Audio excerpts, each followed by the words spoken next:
નમસ્કાર વિદ્યાર્થી મિત્રો, ધોરણ 8 વિજ્ઞાનની અંદર આપણે 11 અને 12 બે પાઠ જોઈ ગયા છીએ. હવે આજે આપણે 13મો પાઠ ધ્વનિ શીખવાના છીએ.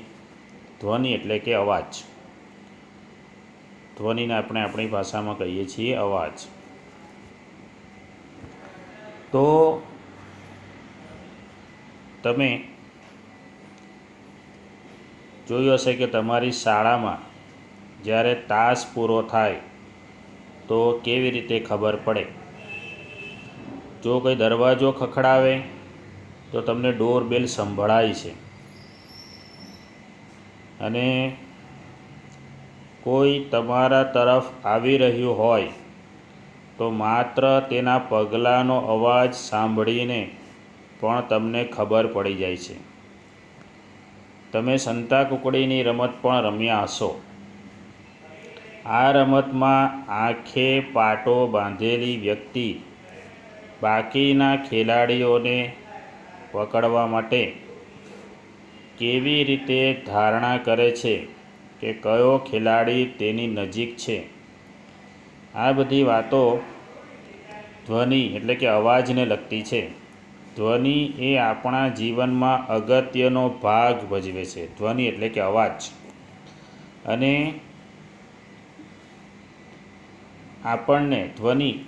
આપણને એકબીજા સાથે વાતચીત કરવામાં પણ મદદ કરે છે. આપણી આસપાસ આપણે વિવિધ પ્રકારના ધ્વનિ સાંભળીએ છીએ. તમારી આસપાસ સાંભળવા મળતા ધ્વનિની તમે એક યાદી બનાવી શકશો. તમારી શાળાના સંગીતના ઓરડામાં પણ સંગીત વાદ્યો જેવા કે વાંસળી, તબલા, હાર્મોનિયમ એના દ્વારા ઉત્પન્ન ધ્વનિ તમે સાંભળતા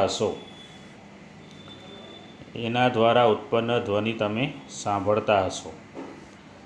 હવે ધ્વનિ કેવી રીતે ઉત્પન્ન થાય? ધ્વનિ કેવી રીતે એક સ્થળેથી બીજા સ્થળ પર પહોંચે એટલે કે પ્રસરણ પામે છે? આપણે ધ્વનિને આપણા કાન દ્વારા કેવી રીતે સાંભળીએ છીએ? અમુક ધ્વનિ બીજા કરતાં શા માટે મોટેથી સંભળાય છે?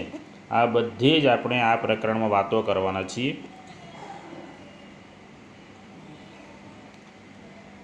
તો આગળ વધીએ આપણે આ પાઠની અંદર. હવે આજે આપણી પાસે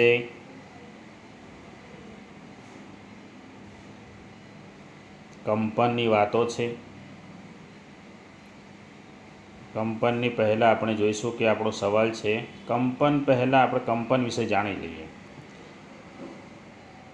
કે કંપન કરતા પદાર્થ દ્વારા ધ્વનિ ઉત્પન્ન થાય. કંપન, ધ્વનિને ઉત્પન્ન થવા માટે કંપન એટલે કે વાઇબ્રેશન થવું જરૂરી છે. તો તમારી શાળાનો જે ઘંટ હોય, બેલ, જ્યારે ઉપયોગ ન કરીએ ત્યારે એને સ્પર્શ કરો, અને જ્યારે તે ધ્વનિ ઉત્પન્ન કરતો હોય ત્યારે ફરીથી એને સ્પર્શ કરો. બંને વખતે તમને કંપન જેવું કંઈક અનુભવ થશે, બેમાંથી કોઈ પણ એક વખતે. પછી આવી રીતે તમે કોઈ ધાતુનું જે વાસણ છે એને પણ લાકડી વડે તમે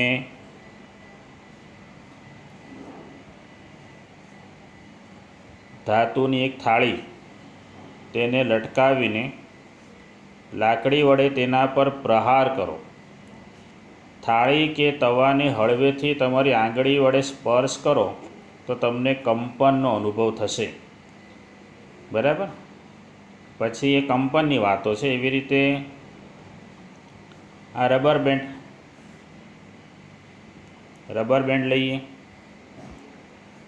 રબર બેન્ડ લઈને બે પેન્સિલને બોક્સ અને ખેંચાયેલા રબરની વચ્ચે દાખલ કરો. રબર બેન્ડને ક્યાંક મધ્યમાંથી ખેંચો તો તમને ધ્વનિ સંભળાશે, અથવા તો રબર બેન્ડ કંપન અનુભવે છે. આવી રીતે તમે કર્યું હશે. આ રબર બેન્ડને આવી રીતે ખેંચવામાં આવે છે અહીંથી. એ તમે બધું જાણતા જ હો છો. હવે સાતમા ધોરણમાં પણ આપણે શીખી ગયા કે એક સ્થાનથી બીજા સ્થાન કે આગળ પાછળ થતી પદાર્થની ગતિને કંપન કહેવાય છે. કંપન કોને કહેવાય તે, બરાબર. જ્યારે ચુસ્ત રીતે ખેંચેલી પટ્ટીને ખેંચવામાં આવે છે ત્યારે તે ધ્રુજે છે અને ધ્વનિ ઉત્પન્ન કરે છે, અને જ્યારે તેની ધ્રુજારી બંધ થાય ત્યારે તે ધ્વનિ ઉત્પન્ન કરતી નથી. ધ્રુજારી એટલે કંપન. પછી બીજો પણ એક પ્રયોગ અહીં આપ્યો છે તમને. એ ધાતુની એક થાળી લઈને તેમાં પાણી રેડો. એ પ્રયોગ તમે વાંચી જોજો, સહેલો છે જોકે. આવી રીતે આપણે સીધા સવાલ પર જઈશું કે ધ્વનિ કેવી રીતે ઉત્પન્ન થાય. અને બીજો સવાલ છે કંપ વિસ્તાર એટલે શું. તો ધ્વનિ કેવી રીતે ઉત્પન્ન થાય, અહીં આપણી પાસે છે કે કંપન કરતો પદાર્થ હોય, કોઈ પણ પદાર્થ કંપન ઉત્પન્ન કરે, કંપન કરે એટલે ધ્વનિ ઉત્પન્ન થાય, બરાબર. કોઈ પણ પદાર્થ કંપન કરે એટલે ધ્વનિ ઉત્પન્ન થાય. અને કોઈ પણ દોલનના કંપનનો જે વિસ્તાર હોય, કોઈ પણ પદાર્થ જે કંપન કરે એ કંપનના વિસ્તારને કહેવાય છે કંપ વિસ્તાર.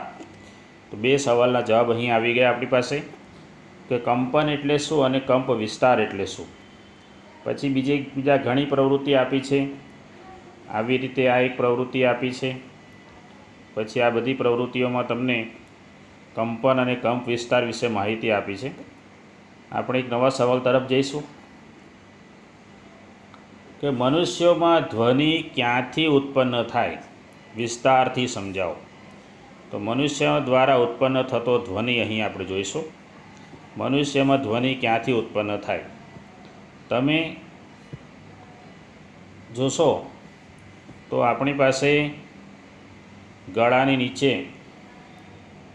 આપણા ગળાની નીચે આ ઉપસેલો જે ભાગ છે ત્યાં સ્વર પેટી આવી છે. એ સ્વર પેટી અંદરથી આવી દેખાશે.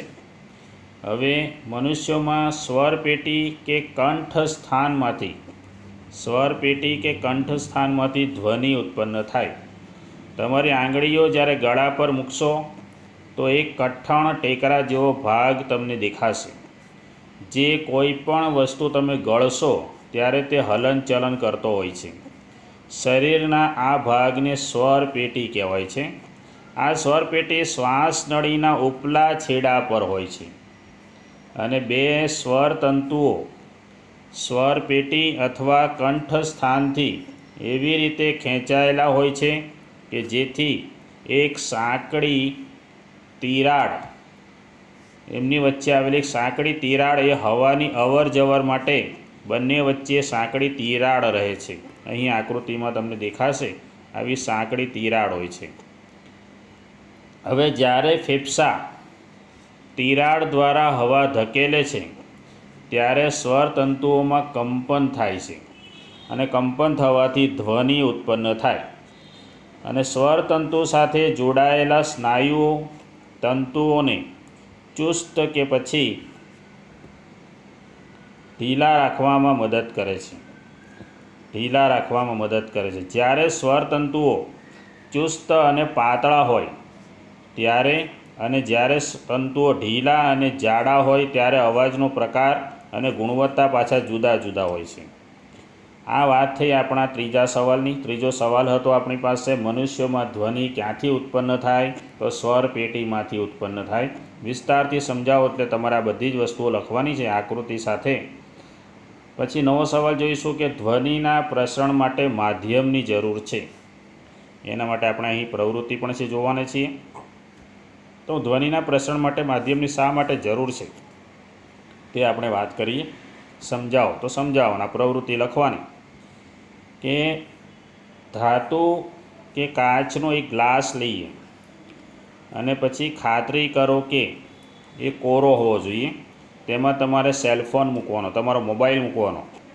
પછી બીજા મોબાઈલથી એટલે સેલફોનથી આ સેલફોન પર રિંગ કરવાનું કહો, અને રિંગ ધ્યાનપૂર્વક સાંભળો. તો હવે ગ્લાસની ધારને તમારા હાથ વડે ઘેરો અને તમારા મોંને તમારા હાથોની વચ્ચેની જગ્યા પર મૂકો. તો તમારા મિત્રને ફરીથી રિંગ કરવા કહો તો ગ્લાસમાંથી હવા ચૂસતા ચૂસતા ઘંટડી સાંભળો. તો જેમ તમે હવા ચૂસો છો તેમ અવાજ દુર્બળ થાય છે અને ગ્લાસને તમારા મોંથી દૂર કરશો તો શું થશે તે આપણે જોઈએ. ધ્વનિ મોટો થઈ જશે, બરાબર, મોટો થઈ જાય. તો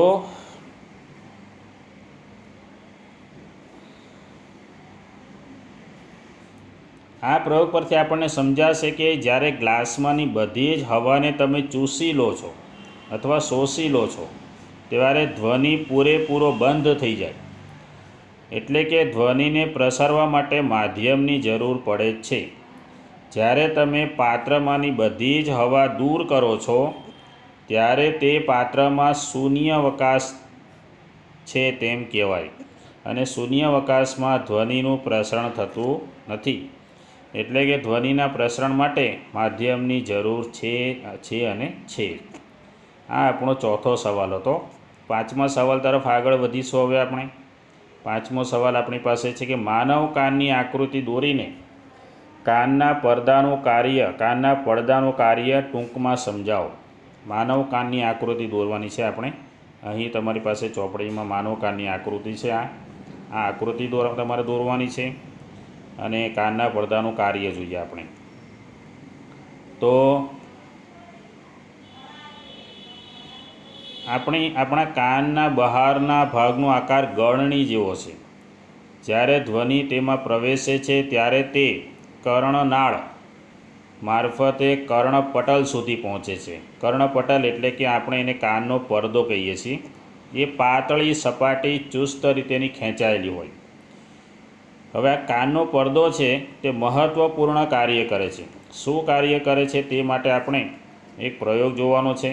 નીચે આ પ્રવૃત્તિ છે કે એક પ્લાસ્ટિકનો ડબ્બો લેવાનો, તેના 2 છેડાઓ કાપી નાખવાના, એક રબરના ફુગ્ગાના ટુકડાને ટીનના એક છેડા પર રબર બેન્ડથી બાંધો અને સૂકા કઠોળના આવી રીતે એક છેડે બાંધી દો. નીચેનો છેડો અહીં તમે જુઓ ફૂંક મારવા માટે ખુલ્લો છે, અવાજ કરવા માટે. અહીં તમારી પાસે કઠોળના 4-5 દાણા છે. તો કઠોળના 4 કે 5 દાણા ખેંચાયેલા રબર પર મૂકી દેવાના. હવે તમારા મિત્રને ખુલ્લા છેડા તરફથી હુર્રે હુર્રે એટલે કે બૂમ પાડવાનું કહો. કઠોળના દાણાનું અવલોકન કરશો તો દાણા ઉપર નીચે કૂદકા મારે છે. કેમ કૂદકા મારે છે તે આપણે આ પડદાના ઉપયોગથી શીખીશું. કે આવી જ રીતે કાનનો પડદો પણ એક ખેંચાયેલા રબરના પડ જેવો જ હોય છે. ધ્વનિના કંપનો કાનના પડદાને કંપિત કરે છે, ખાસ યાદ રાખો. અને કાનનો પડદો કંપનોને આંતરિક કાન સુધી મોકલે છે. ત્યાંથી ધ્વનિના તરંગોને મગજ સુધી પહોંચાડવામાં આવે છે. આ પ્રકારે આપણે ધ્વનિને સાંભળી શકીએ છીએ. કાનના પડદાની મદદથી ધ્વનિને સાંભળી શકીએ છીએ. આ વાત થઈ કાનની આકૃતિ અને કાનના પડદાની વાત છે. પાંચમો સવાલ થઈ ગયો. છઠ્ઠા સવાલ પર આવીએ આપણે. દોલિત ગતિ, કંપ વિસ્તાર અને આવૃત્તિ વિશે ટૂંકમાં સમજાવો. દોલિત ગતિ, કંપ વિસ્તાર અને આવૃત્તિ વિશે જોઈશું આપણે. અહીં આપણી પાસે છે 13.5ની અંદર દોલિત ગતિ. તો કોઈ પદાર્થની વારંવાર આમ તેમ ગતિ કરવાની જે રીત છે તેને પદાર્થનું કંપન કહેવાય છે. કંપનની ફરીથી અહીં વ્યાખ્યા આવી ગઈ. અને આવી ગતિને આમ તેમ કરવાની ગતિ જે છે એને દોલિત ગતિ કહેવામાં આવે છે. દોલિત ગતિનો જવાબ થઈ ગયો. બીજો એક આપણી પાસે છે કંપ વિસ્તાર અને આવૃત્તિ. તો અહીં આપણી પાસે છે આવૃત્તિની વ્યાખ્યા કે 1 સેકન્ડમાં થતા દોલનોની સંખ્યાને દોલનની આવૃત્તિ કહે છે. આવૃત્તિનો એકમ છે હર્ટ્ઝ. એને સંકેતમાં આ રીતે પણ લખાય. પછી કંપ વિસ્તારની વાત કરીએ. કંપ વિસ્તારની વ્યાખ્યા આગળ પણ આવી ગઈ છે એટલે અહીં જોવાના નથી અને અહીં નથી આપણી પાસે એનો. ચાલો, કંપ વિસ્તાર તો આપણે આગળથી લેવાનું છે. આગળની વ્યાખ્યા આવી ગઈ છે, બરાબર. હવે આપણી પાસે છે સવાલ પ્રબળતા એટલે કે ધ્વનિની પ્રબળતા વિશે ટૂંકમાં સમજાવો. તો પ્રબળતાની વાત કરીશું અહીંથી. ધ્વનિની પ્રબળતા કોને કહેવાય તે.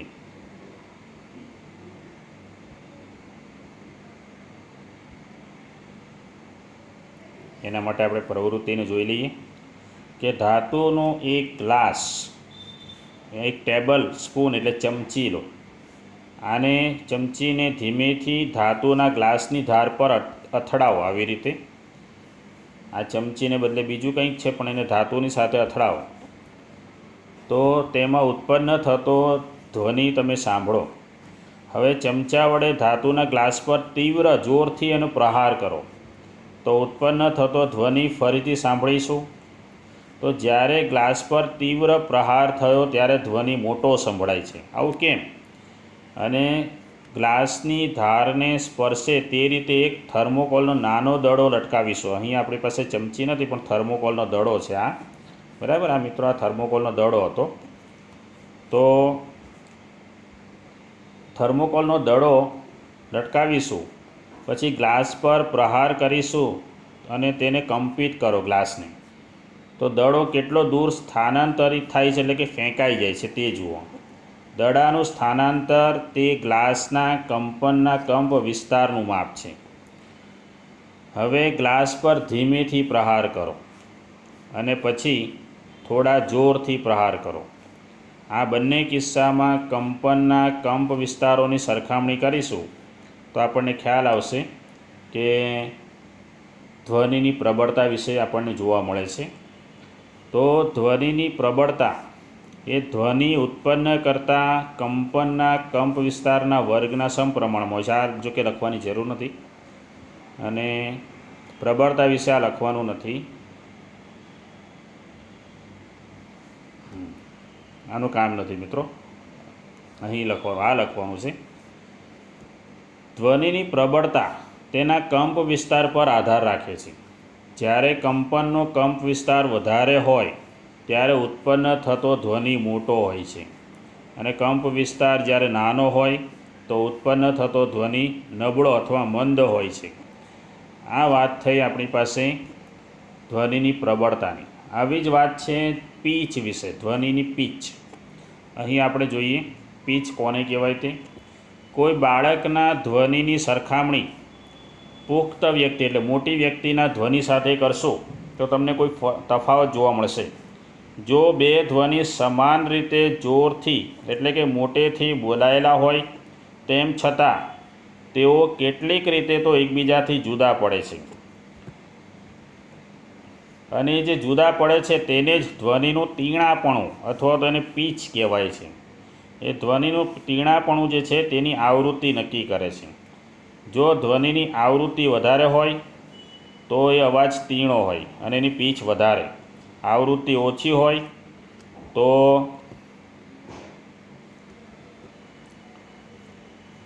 ધ્વનિનો પીચ એટલે તીણાપણું ઓછો છે. દાખલા તરીકે ડ્રમ એ મોટી આવૃત્તિથી કંપન કરે છે તેથી તે ઓછા પીચવાળો ધ્વનિ ઉત્પન્ન કરે. બીજી બાજુ જોઈએ તો સિસોટીની આવૃત્તિ વધારે હોય તેથી તે વધારે પીચવાળો ધ્વનિ ઉત્પન્ન કરે. યાદ રાખો, આવૃત્તિને કારણે પીચ અને કંપ વિસ્તારને કારણે પ્રબળતા જોવા મળશે. એ ખાસ ધ્યાનમાં રાખજો. અને પક્ષીઓ જે છે તે ઉચ્ચ પીચવાળો ધ્વનિ ઉત્પન્ન કરે છે જ્યારે સિંહની ગર્જના એની પીચ ઓછી હોય છે. જો કે સિંહની ગર્જના ઘણી વધારે પ્રબળ હોય છે જ્યારે પક્ષીઓનો ધ્વનિ એકદમ દુર્બળ હોય છે. ખૂબ જ સરસ મજાની વાત હતી પીચ વિશે.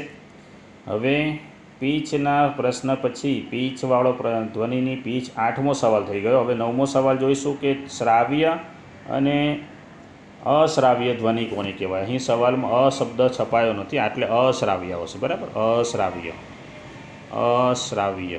એટલે થોડી ભૂલ રહી ગઈ છે.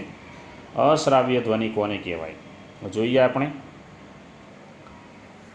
ખાસ યાદ રાખજો.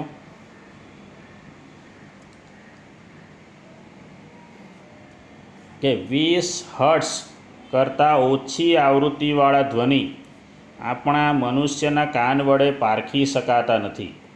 20 હર્ટ્ઝથી ઓછી આવૃત્તિ હોય તે પારખી શકાતા નથી અને એને અશ્રાવ્ય ધ્વનિ કહેવાય. બરાબર. 20 હર્ટ્ઝથી ઓછી આવૃત્તિવાળા ધ્વનિ મનુષ્ય કાન પારખી શકતા નથી, એને અશ્રાવ્ય ધ્વનિ કહેવાય.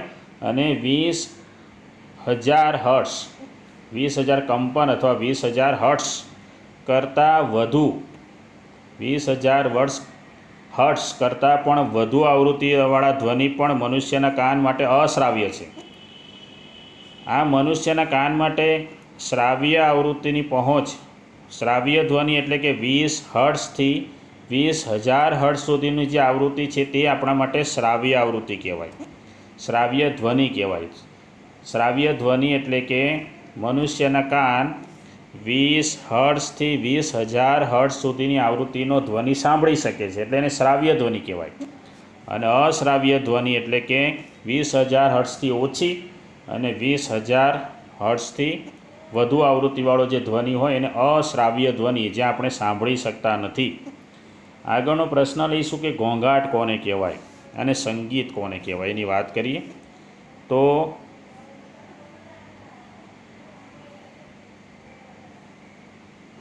તમે જુઓ છો કે તમારી પાડોશમાં બાંધકામ ચાલતું હોય ત્યારે ત્યાં તમને અવાજ જે આવે, જે ધ્વનિ આવે છે, એ ધ્વનિ રુચિકર લાગે છે? ના. તમે બસ કે ટ્રકના હોર્ન દ્વારા ઉત્પન્ન થતો ધ્વનિ જાણો છો. આવા બધા જે અરુચિકર ધ્વનિ છે, અરુચિ, આપણને ન ગમે તેવો અવાજ, એટલે કે આવા અરુચિકર ધ્વનિને ઘોંઘાટ કહેવામાં આવે છે. અને ક્લાસરૂમમાં જો બધા જ વિદ્યાર્થીઓ એકસાથે બોલે તો ઉત્પન્ન થતો ધ્વનિ છે તે ઘોંઘાટ જ કહેવાય. બીજી બાજુ જોઈએ કે સંગીતના વાદ્યો, એના દ્વારા ઉત્પન્ન થતા ધ્વનિને તમે જાણો છો, એ આપણને ગમે છે, આપણા કાનને ખુશી આપે છે, એટલે આવા ધ્વનિને સંગીતનો ધ્વનિ કહેવાય છે. હાર્મોનિયમ વડે ઉત્પન્ન થતો ધ્વનિ એ સંગીત ધ્વનિ છે.